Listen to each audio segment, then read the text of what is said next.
A pattern of sound words concerning Aion and Aionios.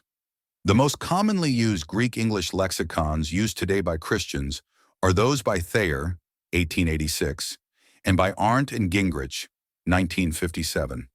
The definitions given for the noun, aion, and the adjective, aionios, are widely accepted as authoritative and determinative for the teaching of everlasting punishment.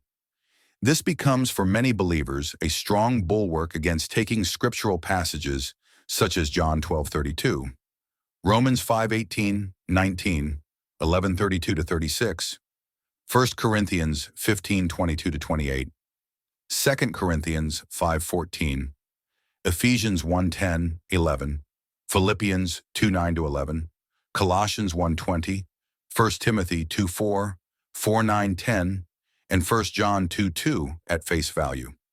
What is claimed for Matthew 25:46 or 2? Thessalonians 1:9, for example, is seen as limiting the meaning of the former passages.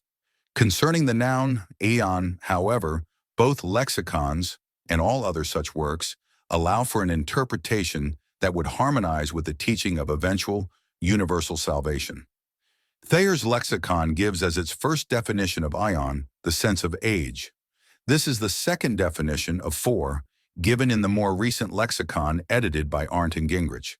Hence, a passage such as Matthew 12:32 could be understood as referring to the present age and the age to come, which would not in itself keep us from taking Romans 3:21-24 and 5:12-19 in reference to universal justification.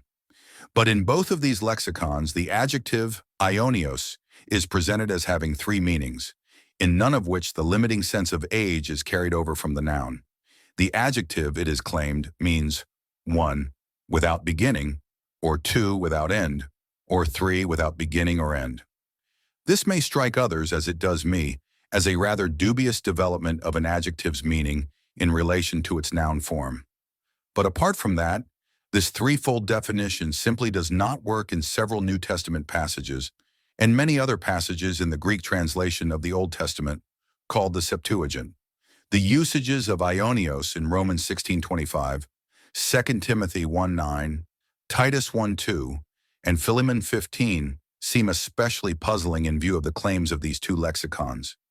It certainly is difficult to understand how the keeping of a secret can have no beginning, and indeed, if the secret is revealed, we must assume its being kept as a secret has come to an end. No wonder the King James Version of Romans 16:25 reads, "Since the world began," even though the Greek speaks of times described as aionios. The Revised Version is more faithful to the threefold definition, referring to a mystery kept through times eternal, but now manifested. But that has the great disadvantage of making no sense whatever if these times are to be understood as either without beginning or without end, or, even more puzzling, without beginning and end. In such cases, Bible commentators generally ignore the threefold definition given in the lexicons and make their own for these particular passages.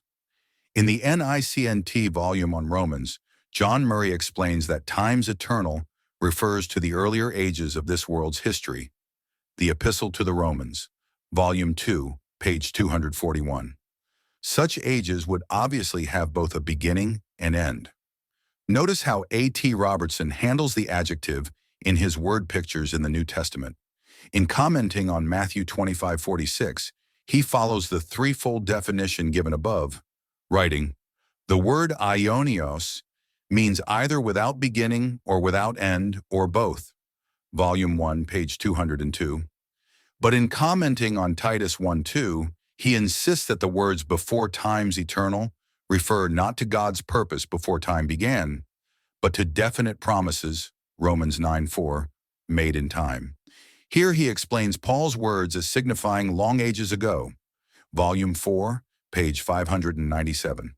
Some other commentators may try to explain that Paul is referring to something that God promised in eternity past, but for most of us it does seem difficult to grasp any meaning in the idea of a promise being made and kept without any beginning of its being made. In the multi-volume Theological Dictionary of the New Testament, begun in German under the editorship of Gerhard Kittel, Hermann Sasse admits, "The concept of eternity in Aionios is weakened in Romans 16:25, 2 Timothy 1:9, and Titus 1:2, Volume 1, page 209. He explains that these passages use the eternity formulae, which he had previously explained as the course of the world perceived as a series of smaller ionies, page 203. Sassi also refers to the use of Aionios in Philemon 15, which he feels reminds us of the non-biblical usage of this word, which he had earlier found to signify lifelong or enduring, page 208. This is not to suggest any particular agreement with all these various attempts to define Aion and Aionios. In fact, the confusion created by these attempts to preserve some sense of everlastingness in these terms makes the attempts rather suspicious. Putting all the evidence of the usage of these terms in the New Testament together, it seems to me that the threefold definition of Aionios as signifying without beginning, or without end, or without beginning and end, must be dismissed as inadequate at the very least.